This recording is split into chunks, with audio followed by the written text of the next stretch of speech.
What is up, everybody? MSD here, back with another video on Marvel Contest of Champions. I've got a good one for you guys today. Horsemen of Apocalypse, Colossus, rank 3 6-star against variant 3 Kang. This Kang is infamous for testing out either a tech champion or just simply any other class champion's damage output and damage potential, so I decided to take Colossus to the test, see if he could overpower this 430 around there K variant 3 Kang with 50% attack reduction and class disadvantage. And spoiler alert, he can do it. This is a rank 3 6-star as previously mentioned, and he can do it.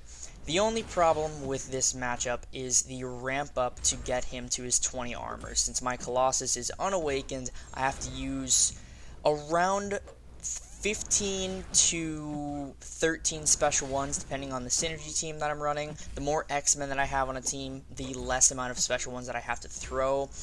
I believe I had to throw about 14 special ones for this fight. That's why it takes so long to get the ramp up for Colossus. If I didn't have Colossus unawakened, the ramp up would be very, very quick. I would just throw special 2s, and most of those armors would convert into permanent armors, and the ramp up would pretty much be done in a third of the time that this took. But the meat and potatoes of this video is simply the ramp up. I'm not trying to push him down to a certain threshold. I'm simply trying to build enough power so I can safely throw a special one into a heavy counter, go in, and then throw another special one almost simultaneously. I want to have enough power to where when I throw a special one, another combo in a bit will bring me to that power bar threshold. So I feel very safe and very confident in my special one and having enough power to launch a special safely without having to worry about the selective time stream shrugging off my parry, because I can throw a special one to counter.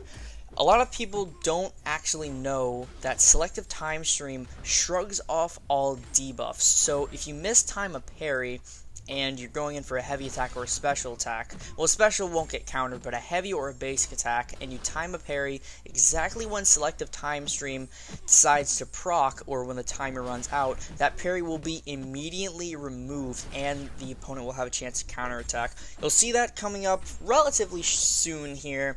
I'm not sure exactly how many armors I have because I keep parrying and I keep getting the temporary armors, so it kind of throws off my rhythm a little bit in understanding how many armors I actually have. But right there you can see that I went for a parry, went for a heavy attack, and he shrugged off the debuff immediately. Luckily, I was ready for a counterattack, and the Horseman gave me an unblockable, as every time you apply a debuff and it gets purified from the opponent, you go unblockable for 2 seconds, which means Colossus, every time he makes contact with the first hit of his heavy attack, he will go unblockable. So if you're in the corner or you're very, very quick with the stand-up, you can get in an attack with the unblockable.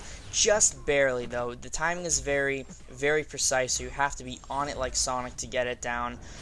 And it's pretty nice. It's a pretty nice thing for Colossus. It's actually really effective for Sunspot. So if I had Sunspot, then maybe it would be something that I could test, but I'm not too fond of Sunspot, to be honest, but that could just be me not having Sunspot and not seeing the value.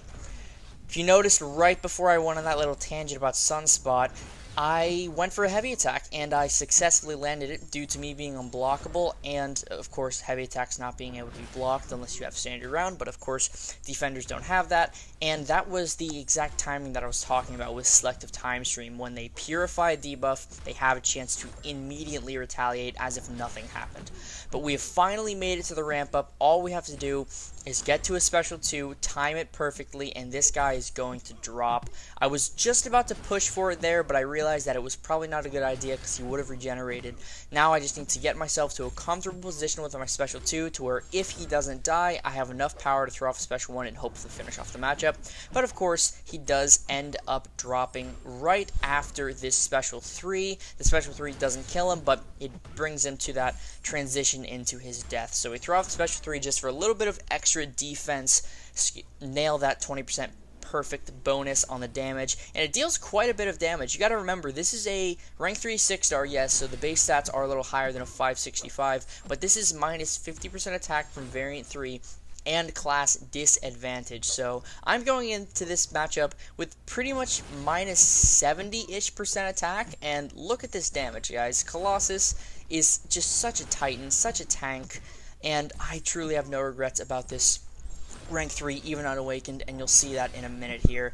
So we're going to go for this heavy attack into a special 2, and Kang will drop in about 10 seconds, not even. So we're going to land this parry right after he goes for a heavy, go back, throw off the heavy, and we go 111, 111, 219. There you go, guys. Thank you all so much for watching. Colossus take down Variant 3 Kang. I hope to see you all in the next video. Peace.